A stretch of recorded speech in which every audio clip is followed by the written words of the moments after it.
बलवान लक्ष्मण, काळ्या कुरळ्या जटा, विखुरलेल्या वक्षाचा मोठा बाण फसला होता, उपसून काढला, मोठी जखम झाली, ते रक्त उतरलं, प्रभूची मांडी रक्तानं भिजली, पाय अस्तव्यस्त पडलेले. आणि जेव्हा रामचंद्रानं लक्ष्मणाच्या तोंडावरून हात फिरवायला सुरुवात केली, आज अर्जुनराव जगाचा बाप नापास झाला. भावाच्या तोंडावरून हात फिरवताना रडायला लागला. का? 14 वर्ष भावानं केलेल्या सेवेचा दिवस न दिवस आज रामाला आठवू लागला. भावार्थ रामायण 2 मिनिटात. लक्ष्मणा, अगाध बंधुपणाची सीमा तुवा दाविली सख्या उत्तमा, माझा निवविला अंतरात्मा एवढा प्रेमा वाढवला. मज लागे नवमास कष्टलास, त्या गुणी राजभोग विलास, सेवा केली 14 वर्ष निराहार राहुनिया. अरे 14 वर्षात झोपला नाही रे कधी, काही खाल्लं नाही बाबा. आणि 14 वर्षामध्ये बायकोची आठवण केली नाही, आईची नाही, बापाची नाही. नाही आठविली माता पिता सुतदारा, वैभव विषया लागू दिला नाही तारा.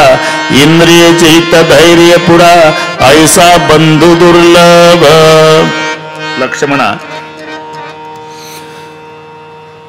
माझ्यासारखे शेकडो राम तुला मिळतील, पण आता असा लक्ष्मण रामाला नाही मिळायचा. एवढे रडतात प्रभू. प्रभू रडतात. लक्ष्मणा, अरे मी माझ्या सामर्थ्यानं मारतोय रावणाला, सीतेला सोडून जातो अयोध्येत, पण अयोध्येत गेल्या गेल्या माझी माय कौसल्या राजवाड्यातून पळत येईल पुढं, माझ्या गळ्याला बिलगून रडल आणि रडून एवढंच विचारल, रामा काय आई? 14 वर्षापूर्वी वनवासात जाताना 3 जण गेलताना बाबा. हो आई. आता 2च नवरा बायको आला, माझा लाडका लक्ष्मण कुठे आहे? माता पुसतील रघुनायका, कोठे रे पुत्र लक्ष्मण लाडका, तव हृदय बसेल धडका, मग तेथे काय वदो. बस आईसाठी उठ. लक्ष्मणा, माझा राज्याभिषेक होईल, मी आणि सीता सिंहासनावर. जय जयकार झाला म्हणजे राजा राणीच्या रूपात आम्ही सिंहासनावर बसलेले असल्यावर मांडवी भरताची बायको सिंहासनापुढे येऊन नमस्कार करेल, मी तिला उजवा हात वर करून देईल आशीर्वाद. मांडवी सौभाग्यवती भव. ती गेल्यावर शत्रुघ्नाची बायको श्रुतकीर्ती येईल ना लक्ष्मणा, ती असा नमस्कार करेल, तिलाही मी आशीर्वाद देईल. श्रुतकीर्ती सौभाग्यवती भव. पण दोघी गेल्यावर भर तारुण्यात विधवा झालेली, बिना कुंकुवाची तुझी उर्मिला माझ्या सिंहासनापुढे येऊन हात जोडेल, मी तिला काय आशीर्वाद देऊ? उर्मिले, केवळ माझी बायको सोडवायसाठी विधवा व्हावं लागलं तुला. माझी प्रार्थना आहे रे, फक्त उर्मिलेसाठी उठ फक्त. आणि जेव्हा अर्जुनराव प्रभूचं रडणं सुरू झालं, सगळी वानर रडू लागली. त्यावेळेला जामवंत म्हणाले, मालक रडू नका. लंकेमध्ये सुषेण नावाचा एक वैद्य आहे, आपण त्यांना आणू, फायदा होईल. अर्जुनराव, हा सुषेण वैद्य वालीचा सासरा आहे. 1-2 मिनिट बाजूला जातो. आता मोठी मोठी लोक, त्यांना तरी एवढं बारीक कुठं ऐकायला मिळेल. सुषेण वैद्य म्हणजे वालीचा सासरा. तारा त्याची मुलगी आहे. तारा ज्योतिष्य शास्त्रात प्रवीण आहे आणि सुषेण वैद्य हा वालीचा सासरा वनस्पती शास्त्रात तज्ञ आहे. वनस्पती त्याचेच विभाग आहे. वनस्पतीचे 4 विभाग सुषेण वैद्यानं सांगितले. एक मृत संजीवनी, एक संधिनी, एक शल्यकरणी आणि एक सुवर्णकरणी. हे सुषेण वैद्याचं ज्ञान. 4च वनस्पती आहे, त्याच्यात बाकी सगळे अंतर्भूत आहे. त्याचे फायदेही दिले. हाडं तुटल्यानंतर ती हाडाला हाडं लावायची, त्याच्यावर रस पिळायचा. त्या वनस्पतीचं नाव आहे संधिनी. हाडं वेल्डिंग होतात. हातपाय तुटल्यावर एकाला एक जोडून रस पिळायचा, मग हातपाय जोडल्या जातात. खाली बस. त्या वनस्पतीचं नाव आहे शल्यकरणी. सोन्यासारखं शरीर चकाकलं पाहिजे असं वाटत असेल तर तो रस पिळायचा. सुवर्णकांती, त्याला म्हणतात सुवर्णकरणी. आणि मेला माणूस जिवंत करतात. ज्या वनस्पती ताकद आहे तिचं नाव मृत संजीवनी. हे 4 वनस्पतीत विभाग केले ते सुषेण वैद्यानं. मृत संजीवनी, शल्यकर्णी, सुवर्णकर्णी आणि संदिनी.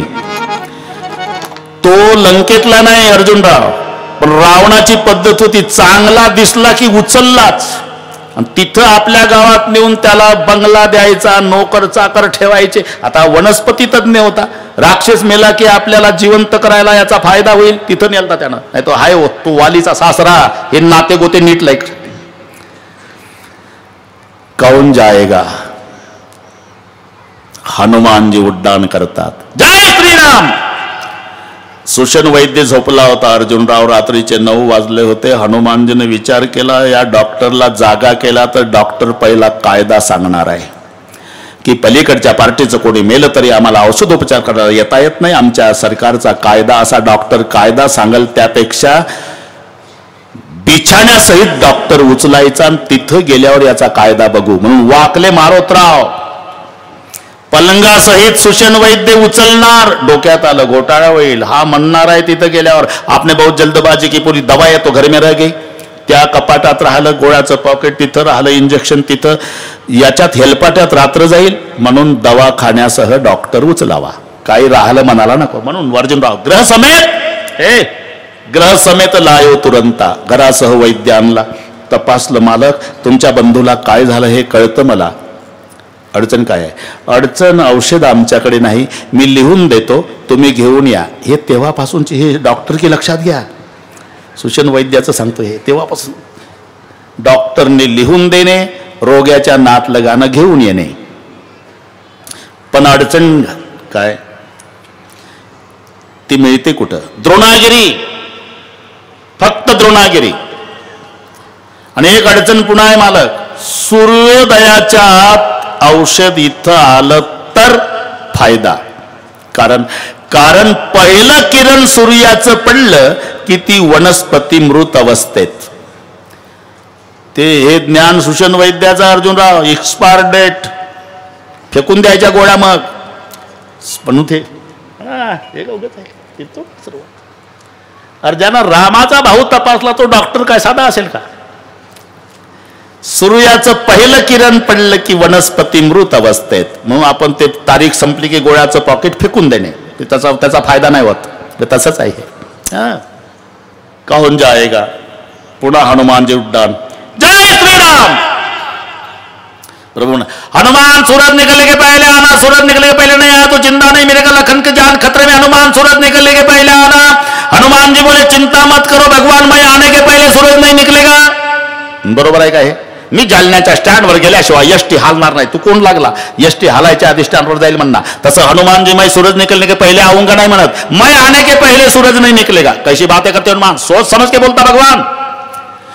जब मेरा जन्म हुआ था मेरी मां अंजना को कहा था, मां मुझे भूख लगी, तो मां अंजना ने कहा था जाओ बेटा पका हुआ फल खाओ. तेव्हा सूर्याचा उदय झाला. मला वाटलं हे पिकलं सफरचंद, तेव्हा लहानपणी खायला धावलो होतो, तेव्हापासून सूर्य हादरतोय मला.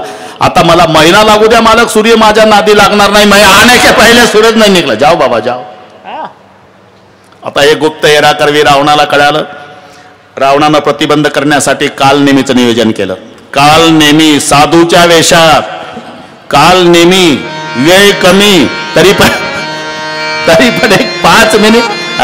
चला राम जय जय राम. काल नेमीचं भजन चालू आहे. राम जय जय राम, श्री राम जय जय राम. राम जय जय राम, श्री राम राम राम. राम जय जय राम, श्री राम जय जय राम. राम जय जय राम, जय जय राम, जय जय राम. राम जय जय राम. हात वर करा. ये बा 7 दिवस आहे आनंद हा. श्री राम जय जय राम, बाबा श्री राम जय जय राम. अच्छा क्या बात है. राम जय जय राम, श्री राम जय जय राम. राम जय जय राम, श्री राम राम राम. राम जय जय राम, श्री राम जय जय राम. राम जय जय राम, श्री राम राम राम. राम जय जय राम, जय जय राम, जय जय राम. राम जय जय राम जय जय राम जय जय राम राम जय जय राम जय जय राम जय जय राम। ये बात आप कहाँ से आए ये मैं भी जानत हूँ। आप कहाँ से आए ये काल ने नहीं बोलता। बाबा तुम्हें कहाँ जाना है ये मैं भी जानत हूँ।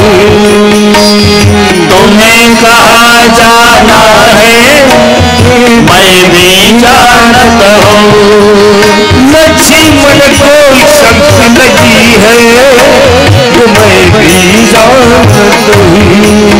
लक्ष्मण को शक्ति लगी है ये मैं भी जानत हूँ।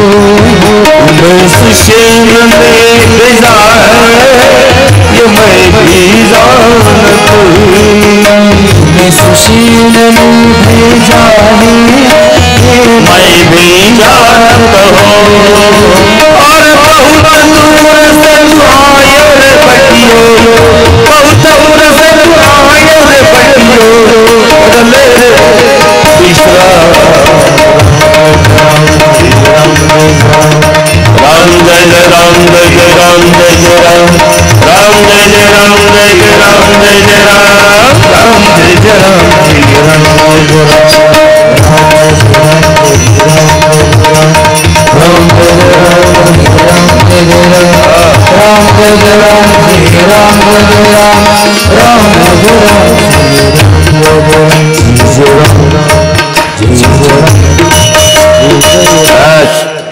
बैठ जाओ। हे कालनेमीचं भजन चालू आहे। कालनेमी राक्षस आहे पण साधूचा वेश धारण केला। तिथून हनुमानजी चालले। हनुमानजीला वाटलं हा महात्मा आहे। हनुमानजी त्याच्या पुढे आले। आओ बेटा, कालनेमीचं नाटक। आप कहाँ से आए मैं भी जानत हूँ। तुम्हें कहाँ जाना है मैं भी जानत हूँ। लक्ष्मण को शक्ति लगी मैं भी जानत हूँ। सुसेन ने भेजा है मैं भी जानत हूँ। राम जय जय राम जय जय राम जय जय राम राम जय जय राम जय जय राम जय जय राम राम जय जय राम जय जय राम जय जय राम। हनुमानजीला वाटलं बराच उच्च बोधाचा साधू दिसतो। महाराज काय तंतोतंत सांगताय तुम्ही, तुम्हाला गुरु करण्याची इच्छा आहे। जाओ बेटा, नाद होकराव। हनुमानजी अर्जुनराव त्यात सरोवरात आले। तिथं पाय धरला मगरींना। एक मारला ठोका मारोत रावनं। मगरीन मेली पण खऱ्या स्वरूपात प्रगट झाली। बाबा काय मी मगरीन नाही तो हबप नाही। हे रावणानं केलाय नाटक सगळ्या, असं आहे का? ठीक आहे। हनुमानजी आले, याचं भजन चाललं। आओ बेटा मैं आपको गुरु दीक्षा देता हूँ। हनुमान जी बोले बाबा विभाग विभाग का रिवाज अलग होता है। हमारे विभाग का रिवाज है शिष्य लोग पहले गुरु को दक्षिणा देते हैं। अगर गुरु दक्षिणा में बच गया तो प्रोग्राम दीक्षा का होता है। पुढचं कळलं वाटते तुम्हाला? दक्षिणातच मारला गुरु। आता द्रोणागिरीवर सगळ्या वल्ली सारख्या। हनुमानजीला वाटलं औषध बदलून गेलं तर, म्हणून द्रोणागिरी उचलला। आणि इथे काही लोक शंका घेतात, तुम्ही म्हणता हनुमानजी बुद्धिमत्ताम वरिष्ठम, औषध ओळखता आलं नाही? ओळखता आलं। द्रोणागिरी का उचलला? बुद्धिमत्ताम वरिष्ठम म्हणून द्रोणागिरी उचलला। हनुमानजीनं बुद्धीचा वापर केला की आता लंकेमध्ये अखंड हरिनाम सप्ताह चालू नाही। आज लक्ष्मणाच्या जीवास धोका, उद्या आणखी एखादा योद्धा मूर्छित पडेल। दररोज दररोज औषधाच्या दुकानात हेलपाटे घातल्यापेक्षा दुकानच उचलून तिथं नेऊ आणि युद्ध संपल्यावर आणून ठेवू, याला म्हणतात बुद्धिमत्ताम वरिष्ठम। म्हणून द्रोणागिरी जो आणला। प्रसंग रात्रीचा आहे, 12 वाजता नंदीग्रामात भरताचं लक्ष जागेत मग त्यांनी बाण मारला बिगा टोकाचा. हनुमानजी खाली पडले, मुखातून राम शब्द निघाला. कळून चुकलं तिथे. पुन्हा त्याच बिना टोकाच्या बाणाच्या आधारे हनुमानजीला उड्डाण करून देतात भरतजी. आता रात्रीचे 12 वाजले. रामचंद्र प्रभूंनी विचारायला सुरुवात, अरे हनुमान के बारे में कोई संदेशा मिला है क्या? नहीं प्रभु. अर्धरात्र भई कभी नहीं आए हो, आधी रात बीत गई, हनुमान नहीं आया तो लखन जिंदा नहीं मिलेगा. आता प्रभू लक्ष्मणाला कवटावून रडू लागले. लखन, पूरी दुनिया मेरे पास मांगती है, लेकिन मैं तुम्हें 2 बातें मांगता हूं लखन. मरने के पहले आंखें खोल के भाई की तरफ देख, और दूसरी प्रार्थना है मरने के पहले एक शब्द बोल के जाओ लखन. मेरे लखन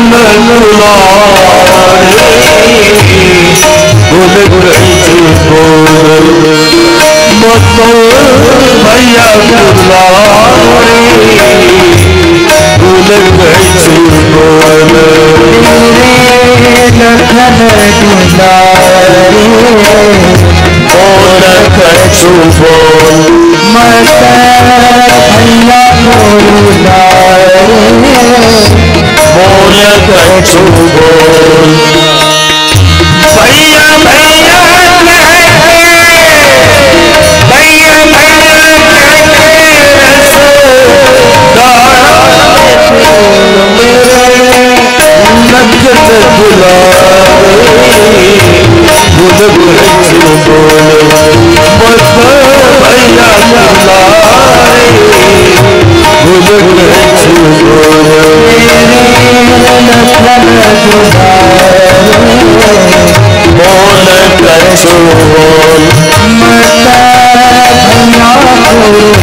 रामचंद्र प्रभू रडू लागले. भावाला कवटावून सगळे वानर रडू लागले. रात्री 12ची घटना आहे.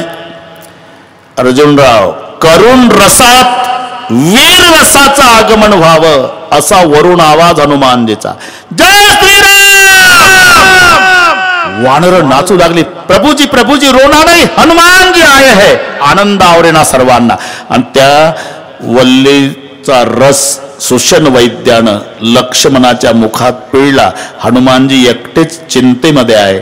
स्वतःला म्हणत होते, हनुमान आधी रात बीत गई, यश मिलेगा या नहीं, लखन जिंदा होगा या नहीं. आणि जेव्हा लक्ष्मणावर परिणाम होऊन लक्ष्मण उभे झाले, हनुमानजीच्या डोळ्याला धारा लागल्या आणि स्वतःला म्हणू लागले, अर्जुनराव, हनुमानजी, अंजना के लाल, तूने बहुत भारी काम किया, लखन जिंदा हो गया.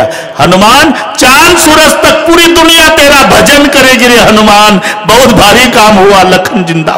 इकडे प्रभूच्या आनंदाला पारावार नाही. सर्वांनी जय जयकार केला. आता पुढचा ऐका. भावाचा हात धरला रामचंद्रानं, हनुमानजीकडे निघाले. ते डॉक्टर ऑपरेशन करायच्या आधी भूल देतात पेशंटला, आणि भूल उतरल्यानंतर ऑपरेशन झालं की भूल उतरवतात, आणि मग आपल्या ओळखीचे लोक उभे करतात आणि विचारतात, हे कोण आहे? हे खोतकर साहेब आहे. हे कोण आहे? गोरे महाराज आहे. हे कोण आहे? डोंगरे महाराज आहे. मग डॉक्टर म्हणतात भूल उतरली. तो प्रकार शुद्धीवर आल्यावर हात धरला लक्ष्मणाचा, नेलं कुठं? हनुमंता पुढे. हनुमानजी एकटे उभे आहे एकांतात, खाली मान घालून. खाली मान घालून. सगळी वानर म्हणतात प्रभू उधर क्यों जा रहे. हनुमानजी सोचले मालिक इधर क्यों आ रहे. आता डोळ्यापुढे चित्र आणा. हनुमानजीनं खाली मान घातली.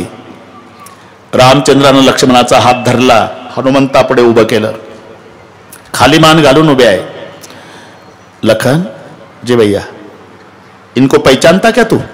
भैया ये तो अपना हनुमान है, ये हनुमान है और मैं दुनिया का मालिक श्री राम. आपको हनुमान के सामने खड़ा क्यों किया लखन. क्यों किया भैया. इसलिए मेरे रघुकुल की 72 पीढ़ी मेरे हनुमान का ऋण नहीं चुका सकती. लखन ये हनुमान नहीं होता तो मुझे जिंदा नहीं मिलता.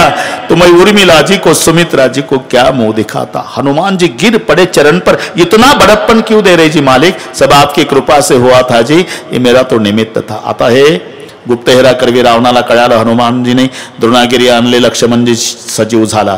म्हणून रावणानं कुंभकर्णाला जाग केलं आणि त्याला झोपत न उठवलं की ते चिडायचं. क्यों जगा लंकेश, चिल्लाओ मत, तपस्या की लंका में आज क्यों आई है. मैंने उसकी पत्नी सीता चुरा के. सीता तो जगदंबा है, जगदंबा हरिणी शट चाहत कल्याण, तेरा कल्याण नहीं होगा. रावणाला वाटलं हे असं जर शहाणपण सांगू लागलं तर आपल्यातर्फे काय लढाई करणार आहे. म्हणून त्याला बिघडवण्यासाठी कंट्रीचा ट्रक, तेव्हा ट्रक वगैरे नव्हता, म्हणून रेड्यांवर पखालीत दारू, पाजली दारून कुंभकर्ण बिघडला. भैया अकेला जाता हूं, देखता हूं तपस्वी को. काजळ्याच्या पहाडासारखा विशाल देहधारी कुंभकर्ण एकटा गदा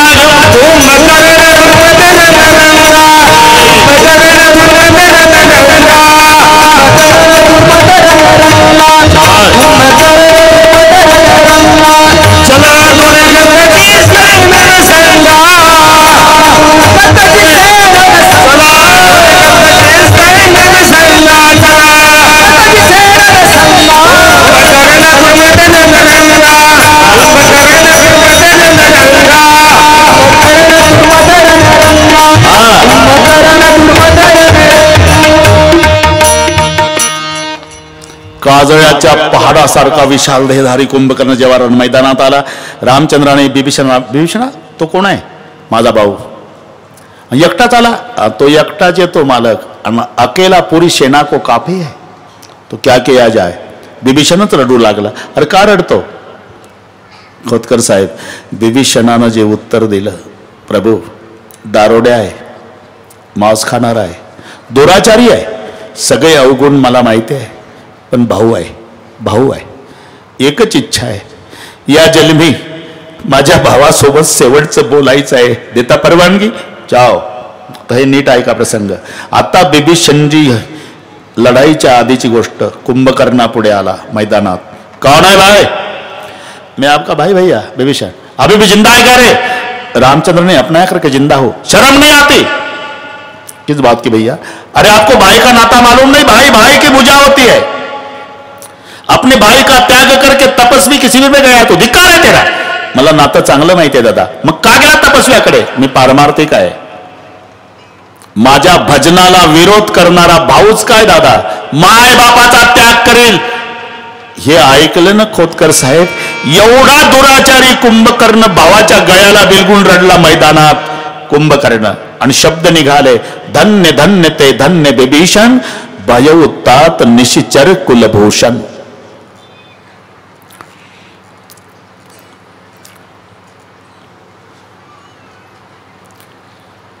तो राक्षस कुळाचा गौरव आहे. ते बसून देणे तर जाऊ दे तिकडे. कोणतरी निर्णय घ्या ना. ते उभं राहिलं करू.